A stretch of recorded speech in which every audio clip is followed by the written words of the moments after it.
conversation of violence glorification in rap is one we've all heard multiple times, but what you're about to watch is something completely different. These artists weren't just telling stories or embellishing in their music. In fact, in some cases, their actions had nothing to do with the music at all. You may not be familiar with some of these rappers, but once you learn about them, you may never forget them. Do you know that you were actually chewing on her flesh, allegedly, when the cops came? No, I didn't know. I feel everyone should know what happened to her because it was a brutal murder. He chewed a part of her intestines. Big Lurch. Hannibal Lecter is not as popular as some other horror movie figures, but he may truly be the most horrifying. While not the type to stalk and chase his victims, his intellect and validation for his actions are what make him truly disturbing. Not only does he murder his victims, but he eats them too. Rapper Big Lurch was not in his lane intellectually, but he did kill and eat someone. However, the most surprising part is he actually may have only done one of these things. Big Lurch was a horrorcore rapper and was no stranger to over-the-top violent lyrics. He referenced serial killers, both fictional and real, within his music, and the court used this against him during his trial. He's Michael Myers and Freddy Krueger, Jeffrey Dahmer, Charles Manson, and all of your friends are friends to school ya. Cause murder's a hobby, I'm using a torture chamber and not a Ruger. So if you wake up in a pot of blood, I did it to ya. He was once a part of the group Cosmic Chop Slop, which also made horrorcore rap music. They only released one album. Lurch was signed to Black Market Records for his solo career, and founder Milton Grimes also served as his lawyer during his trial. But he learned after the fact that this was not something he should have let happen. Ties, I'm a young Damu. They thought they was finna press me. They thought I was just an off-brand, but I got ties to California hood. You know what I mean? So, the Bloods. I got ties, family members. So, they thought they had an easy green one, and I was green, but it wasn't something, they couldn't control it the way they thought they would be able to. But people say all this stop snitching and all this. Well, what's snitching when it comes to the point of where a person is so enlightened that they are gangster and the law? He's a lawyer, so he can do deals with all the judges and everything. So my paperwork and all that only says what the person that twisted me up wanted it to say. Because he owned the label and he was my lawyer. And he got me signed up, so I was slowed and so when I'm in court, I don't know what's going on. You got me in mental health. I'm on Haldol. And then you tell me not to take the stand and then a total twist. When I went to court, they didn't offer me no deal. And Grimes in there, he didn't try to get a deal. They was talking about the death penalty. And then they dropped the death penalty and gave me life without parole. After Grimes conceded to the murder, then we went to the insanity phase, and he didn't even properly present the proper evidence for the insanity phase of the trial. So when he went in there, he went on the premises of that I was high on PCP. You cannot file NGI, not guilty by reason of insanity, under the pretense of just drug intoxication. So, per Penal Code, California. So you have to be secondary to a mental illness. Now, I was diagnosed as bipolar long years ago, and Milton Grimes got me out of the mental institution when I was diagnosed as bipolar twice.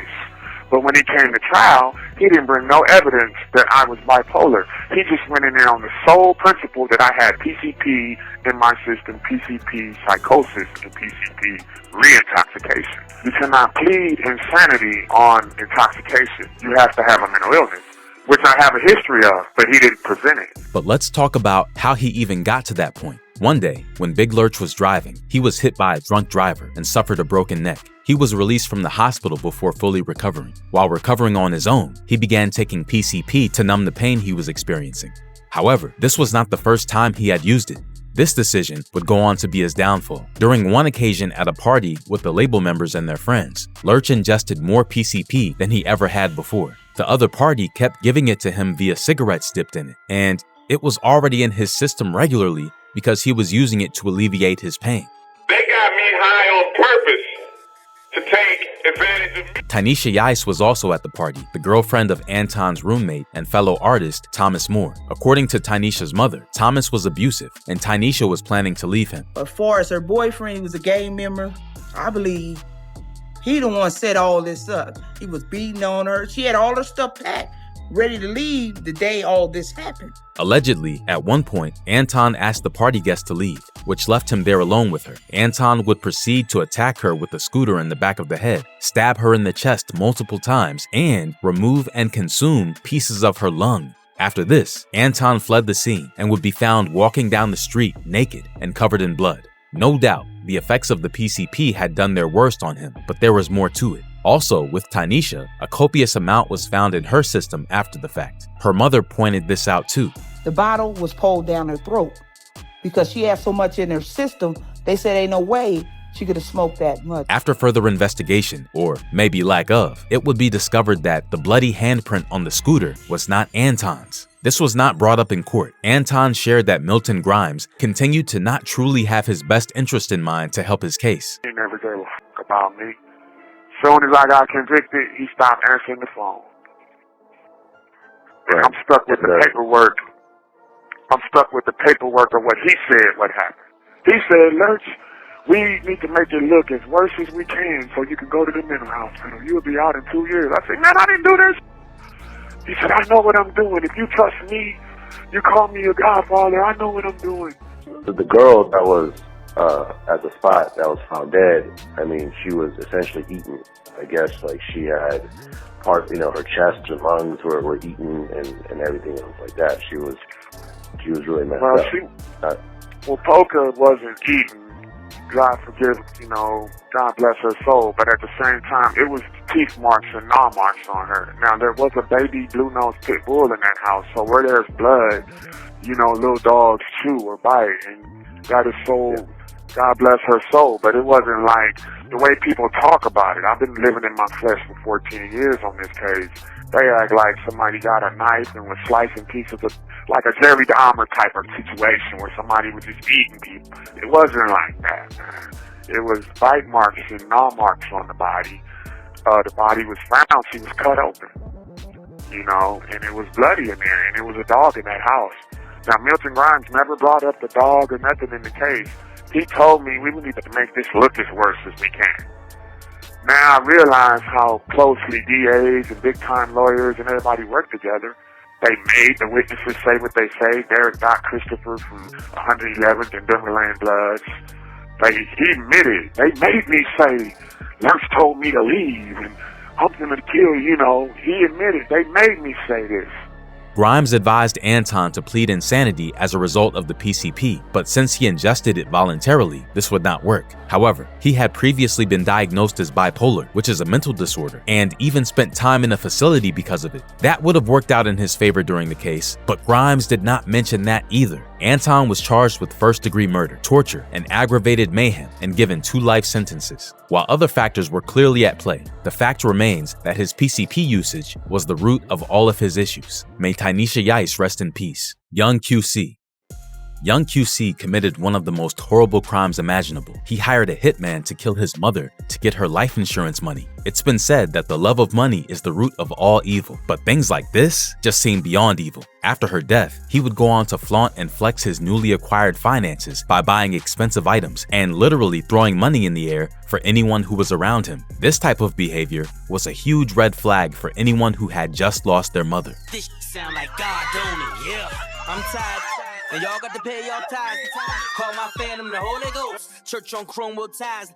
Pop tags when I'm paranoid, cause a pawn shop was my paradise. I was dead pop when the powder came for that not saved in that shoebox. Blue tops, bad bitch in that blue fox. This big face in Blu-ray and these black diamonds like bulldogs. I restored a feeling of when no goods made a killing. Real name Quamaine Wilson, Young QC was a rapper, dancer, and actor from Chicago. His mother, Yolanda Holmes, was the owner of a beauty salon called Nappy Heads. She was also a staple in the community, hosting back-to-school parties and giving away school supplies. Quamaine was her only child, and the two of them had a close relationship. She regularly got him material things he wanted in an effort to keep him happy. She was also worried that he would follow in his father's footsteps and tried to do her part to ensure that didn't happen. His father, Jeffrey Ty Wilson, is serving a life sentence in prison for murder after setting fire to a home in 1990. Wilson was a reputed gang leader from the west side of Chicago and charged with murder and aggravated arson in 1993 after burning down a crack house because a drug dealer refused to pay a street tax of $500 to $1,000 a week. Lee Burnett, 46, and Floyd Spencer, 56, two low-level workers, were killed in the blaze. Quamaine's plan involved hiring Eugene Spencer to rob his mother and then shoot her. When Eugene broke into the apartment, Yolanda's boyfriend, Curtis Wyatt, attempted to stop and protect them from Eugene, but was pistol whipped into unconsciousness after their fight. Afterward, Spencer shot Wilson and fled the scene, but Quamaine called him to make sure his mother was dead, and then Spencer went back to the apartment and stabbed her too. He was later apprehended and told police that the boyfriend actually did the killing and he had tried to stop it. After further questioning, his story kept changing, and he confessed to Quamaine hiring him. Quamaine was sentenced to 99 years in prison. His lack of remorse shows that there was something much deeper going on than him being money hungry. May Yolanda Wilson rest in peace. Syko Sam. Syko Sam was a horrorcore rapper, just like our first entry. Unfortunately, he also brought the subject matter from his music to real life and murdered 4 people. They don't care about my life, they hope I get caught. They just want me to murder continuously. They want me to take lives on a mass murder spree. Love is fight of a body that's rotten and decayed. It's what I think about when I'm stalking my prey. Richard Alden Samuel McCroskey III, aka Syko Sam, was a 16-year-old boy who was a fan of the horrorcore subgenre of rap, and at one point began making his own. He committed his heinous and atrocious crime before he could even start to gain traction with his music. He had posters and flyers of multiple artists from the horrorcore lane covering his wall, wore shirts from his favorite horrorcore artists, and more. He also dropped out of 2 high schools and was a victim of bullying and didn't ever stand up to his bullies. He would constantly get bullied due to his weight, having red hair, and for being an outcast.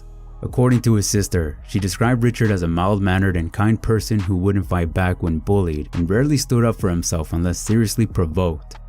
Neighbors of his had described him as a loner, as he had very few friends and spent the majority of his time alone at home. Richard met his victim Emma in a MySpace group for other horrorcore fans, and the two of them began talking regularly. Emma developed a friendship with another horrorcore artist named Razakel and met a girl named Melanie through the same MySpace group. The 3 of them began hanging out regularly. Razakel said that Emma never referred to Richard as her boyfriend, but Richard had a different perspective on their relationship. As time went on, Emma and Richard decided that they would meet up in Farmville, Virginia, to attend a horrorcore music festival in Michigan. Richard lived in California and took a plane to meet Emma there. Emma's parents were well aware of her interest in horrorcore music, and with her father Mark being a pastor and her mother Deborah being a professor with a doctorate, you can imagine they were not fully fond of her musical interests. Like Richard, she had posters for the artists she liked in her room and also dyed her hair hot pink. In an effort to still support Emma in their own way, they concluded the group would stay at their home for the festival and that her father would take them to it, which was a 10-hour drive. When Emma saw Richard in person, she immediately became disinterested in him. On the surface, it seemed like she simply did not find him physically attractive, but he already sent her videos, so she knew what he looked like. However, reports also said his personality in person was not one she liked either. According to recaps from Razakel and Melanie, Emma actually became distant and tried to avoid interacting with him as they attended the music festival. She began talking with multiple other guys at the festival, and this caused Richard to get jealous. Recaps said that Richard seeing a message from one of the guys was the moment that pushed him over the edge. After returning home from the festival and going to sleep for the night, Richard murdered Emma, Melanie, and Emma's mother with the maul. Richard then proceeded to stay in the home for several days with the rotting corpses, and neighbors reported a horrible stench but assumed it was a dead animal in the area. After multiple calls from Melanie's mother, Kathleen, she went to the police, where she said her daughter had not called and her phone was going straight to voicemail. Police were sent over to the home. Richard answered the door and told them the ladies were at the movies and other lies. The police never stepped inside the home to investigate. These lies continued when Kathleen called him too. Yes, I don't know who I'm for, who I need to talk to, or What's up? My daughter is with a family in Farmville, Virginia, and she's been basically missing for the past 2.5 days. I can't get a hold of her. Her cell phone's turned off. What's worse is the girl that she was staying with, nobody knows where she is. Her cell phone is turned off. This daughter's boyfriend is staying there, and I've talked to him several times today, and I've gotten different stories. But my husband went down. He was supposed to pick up my daughter yesterday. And he went down there, and he arrived at about 11 o'clock in the morning. He sat there for 8 hours outside the house. Nobody showed up. Nobody answered the door. Yes, I mean, we're about 4 hours away here, and I don't know what else.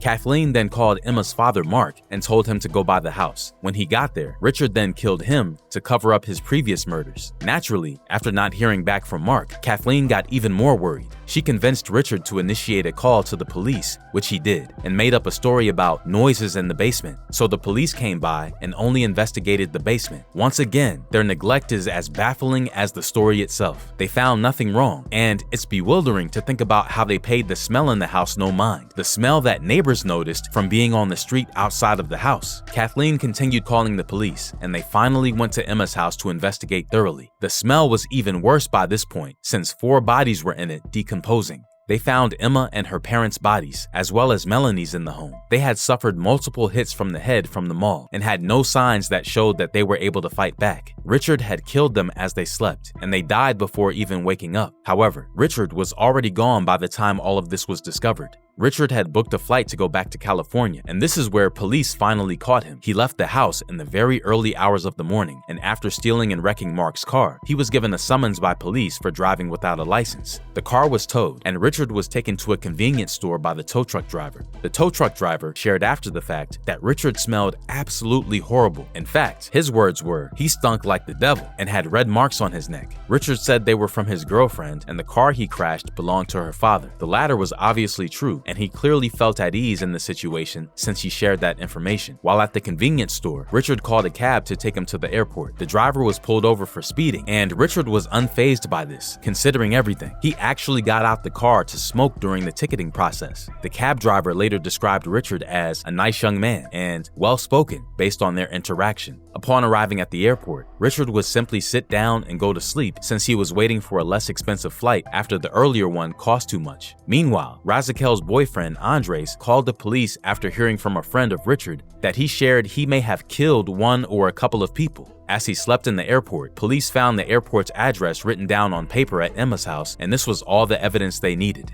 They found and arrested him at the airport. We advise you of your Miranda rights. You said you understood your rights and you signed the form saying you were willing to talk to us. Are you still willing to talk to us? Yes, but I would like to have somebody here too, like a lawyer. Okay, that is your option. So are you invoking the right to remain silent? Yes. After accepting a plea deal, Richard pled guilty to 2 counts of first-degree murder and 2 counts of capital murder. Due to his lawyer expressing how Richard showed remorse for his actions, he was not given the death penalty. Instead, he was given 4 life sentences. At one point after the murders, but before being arrested, Richard recorded a video where he apologized for what he had done and shared he was going to unalive himself. I'm making this video because it's in my final minutes of being alive, and to anybody that finds this, I want you to tell my parents I love them deeply, and I'm very sorry for doing this. To my brother, Sinister, aka Eric, and Emily, I love you guys deeply, and I'm sorry for going this route. I know I said I'd turn myself in, but I'm not going to do that. I can't do that. I can't pay those consequences, so I gotta do what I gotta do, which is gonna be over there, if you can see that. I'm not gonna tell you what I'm gonna do, because I'm sure you guys know what I'm gonna do. I'm really sorry, but it came to this. But I'm gonna get going and do what I gotta do. I'm gonna pay my consequences.